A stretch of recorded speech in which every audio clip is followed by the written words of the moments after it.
அன்புமணி தலைமையிலான பாட்டாளி மக்கள் கட்சி தனியாக உடைந்த நிலையில தற்போது உள்கட்சி பூசலுக்கு ஆதாரமாக திகழ்ந்த மருத்துவர் ராமதாஸின் இரண்டாவது மனைவி சுசீலா தேர்தல் களத்துல இறக்கியிருக்காங்க. இது தொடர்பாக வட மாவட்டங்கள்ல இருக்கக்கூடிய வன்னியர்கள் மத்தியில மிகப்பெரிய பரபரப்பும் ஏற்பட்டிருக்கு. இது பற்றி ஜெம் தொலைக்காட்சி வழங்கக்கூடிய சிறப்பு செய்தியை இப்போது பார்க்கலாம்.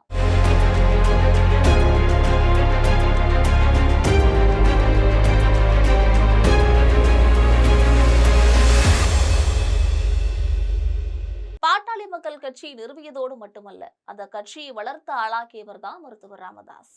இதன் பின்னர் அவருடைய வழிகாட்டுதலோட பெயர்ல மகன் அன்புமணி மிகப்பெரிய அளவுல அரசியல் தலைவராக உருமாறினாரு.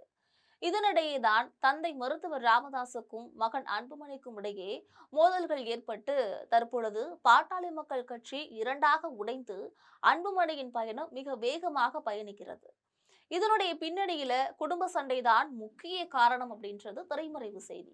சுசீலா என்பவர் மருத்துவர் ராமதாஸ் கிளினிக் நடத்திய போது மருத்துவ உதவியாளராக வேலை பார்த்தவர். அந்த வகையில மருத்துவர் ராமதாஸ் தன்னுடைய உடல்நிலை காரணமாக தேவையான உதவிகள் தேவைப்படும் பொழுது சுசீலாவை பயன்படுத்தி கொண்டார். இதற்கிடையே சுசீலாவை அவர் இரண்டாவதாக திருமணம் செய்து கொண்ட தகவலும் மறைக்கப்பட்டு குடும்பத்திற்குள் பூசல்களும் நடைபெற்று வந்தன. சுசீலாவுக்கு மாதந்தோறும் மிகப்பெரிய தொகையை வழங்கி வந்ததுடன் ஏராளமான சொத்துக்களையும் அவங்களுடைய பெயர்ல ராமதாஸ் எழுதி வைத்திருக்காராம். தற்பொழுது இந்த பிரச்சனை தான் பூதாகரமாக வெடித்த நிலையில அன்புமணி ராமதாஸ் போர்க்கொடி பிடிச்சாரு. இருந்த போதிலும் சுசீலாவை கைவிட முடியாது என்பதுல மருத்துவர் ராமதாஸ் உறுதியாக இருக்கிறாராம். இந்த நிலையில தான் 40 ஆண்டுகளாக திரைமறைவில் இருந்த சுசீலா தற்பொழுது வெளிச்சத்துக்கு வருகிறார். புதிதாக தொடங்கி இருக்கக்கூடிய ஐயா பாமக என்ற கட்சிக்கு அவர்தான் தலைமை தாங்குகிறார். அவருக்கு முக்கிய பொறுப்பு தரப்பட போவதாகவும் பேசப்படுகிறது. இந்த கட்சி குறித்து தேர்தல் கமிஷன்ல பதிவு செய்வதற்கான நடவடிக்கைகளும் தற்போது தொடங்கிருச்சு. ராமதாசுக்கு வயதாகிவிட்ட நிலையில அவரால் வேகமாக செயல்பட முடியவில்லை. எனவே முகிலன், சுசீலா போன்றவர்களை முன்னிறுத்த அவர் முடிவு எடுத்திருப்பதாகவும் சொல்லப்படுகிறது. அந்த வகையில சுசீலாவை மருத்துவர் ராமதாஸே பொது மேடை ஒன்றில் அறிமுகப்படுத்துவதற்கும் தயாராகி வருவதாக தெரிகிறது.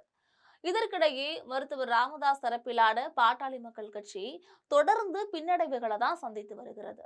மருத்துவர் ராமதாஸ் எடுக்கக்கூடிய முடிவுகளும் நீதிமன்றங்கள்ல அவர் போராடக்கூடிய வழக்குகளும் தோல்விகளையே சந்தித்து வருகின்றன. இந்த நிலையில தன்னுடைய இரண்டாவது மனைவியான சுசீலாவை அரசியலில் அறிமுகப்படுத்தினால் அது அவருக்கு பின்னடைவாகத்தான் இருக்கும் என வன்னியர் சமூகத்தினர் கருதுகிறார்கள். இதனால சுசீலா அரசியலுக்கு வருவதை வன்னிய சமுதாயத்தினர் விரும்பாத நிலையில எதிர்ப்புகளை தெரிவிக்க தொடங்கியிருக்காங்க. இருந்த போதிலும் ஐயா பாட்டாளி மக்கள் கட்சியை திரைமறைவிலாவது சுசீலாதான் செயல்படுத்துவார் என்பது முக்கிய செய்தியாக பார்க்கப்படுகிறது.